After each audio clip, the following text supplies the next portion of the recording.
PRC4 के अंदर हमारी चैप्टर नंबर 1 में हमने जो लास्ट वीडियो के अंदर डेफिनेशन ऑफ बिजनेस करी थी, अब इसको थोड़ा सा और ज़रा सा एक्सप्लेन कर दें कि ज़रा सा क्या है। अकाउंटिंग एक्सपर्ट्स ने बिजनेस ऑर्गेनाइजेशन को, ये बिजनेस को वाइडली जो है 2 पार्ट्स में जो है डिवाइड करा है। ये सर ये बताना क्यों ज़रूरी है? जी हाँ, इसके ऊपर भी आपके पास MCQ लाजमी जो है एग्जामिन होता है। अच्छा, इस चैप्टर के अंदर बच्चों ज़्यादातर आपके थ्योरेटिकल एस्पेक्ट से सवालात आते हैं, जो आपने सुना होगा कि यार थ्योरी भी बहुत आती है, वो सारी समझने वाली होती है, वो आपने लेक्चर में अच्छी तरह से समझा हुआ होगा तो इंशाल्लाह आपको वो चारों ऑप्शन में से आपको बहुत अच्छी तरीके से वो आप आइडेंटिफाई कर सकेंगे कि इसका करेक्ट आंसर क्या है। और जो है बिजनेस को उन्होंने जो ब्रेकअप करा है वो 2 डिफरेंट पार्ट्स में करा है। एक आपके पास हो गया प्रॉफिट ओरिएंटेड बिजनेस और एक हो गया आपके पास नॉन प्रॉफिट ओरिएंटेड बिजनेस। इधर ये बताना क्यों जरूरी है, PRC4 में बच्चों याद रखिएगा हमारे पास जितने भी टॉपिक्स हैं, हमारे जितने भी चैप्टर्स हैं, वो सारे हमारे प्रॉफिट ओरिएंटेड बिजनेस हैं।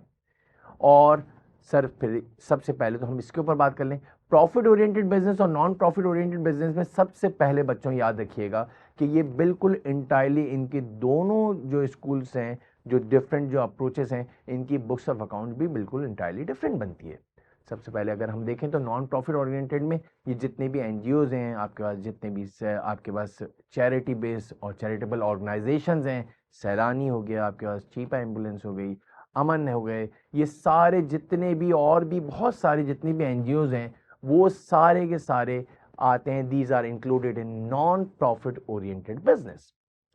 अब इसमें अगर आप देखना चाहें कि सर क्या मेन फर्क है, तो याद रखिएगा प्रॉफिट ओरिएंटेड बिजनेस में आप पैसे देते हैं और उसके एक्सचेंज में आपको गुड्स और सर्विसेज मिलती है।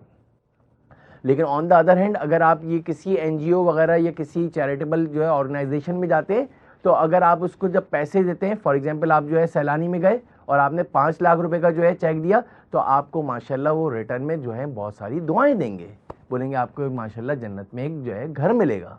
अगर आप देखें तो ये सबसे बड़ा फर्क है आपकी बुक्स ऑफ अकाउंट्स के अंदर, जो है सबसे बड़ा फर्क यह है बच्चे कि प्रॉफिट ओरिएंटेड बिजनेस में हम कोई चीज बेचते हैं, we have to sell goods, और उसके अंदर हम जो है प्रॉफिट अर्न करते हैं।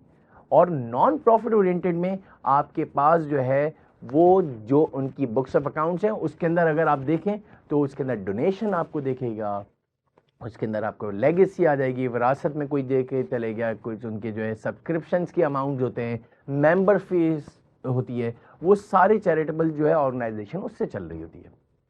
तो डेफिनेटली जब दोनों में इतना बड़ा फर्क है तो दोनों की बुक्स ऑफ अकाउंट्स भी सेपरेट बनती हैं। तो PRC4 में हमारे पास जो टॉपिक्स हैं वो हम प्रॉफिट ओरिएंटेड बिजनेस पढ़ेंगे। तो सर क्या नॉन प्रॉफिट ओरिएंटेड बिजनेस हम कवर नहीं करेंगे?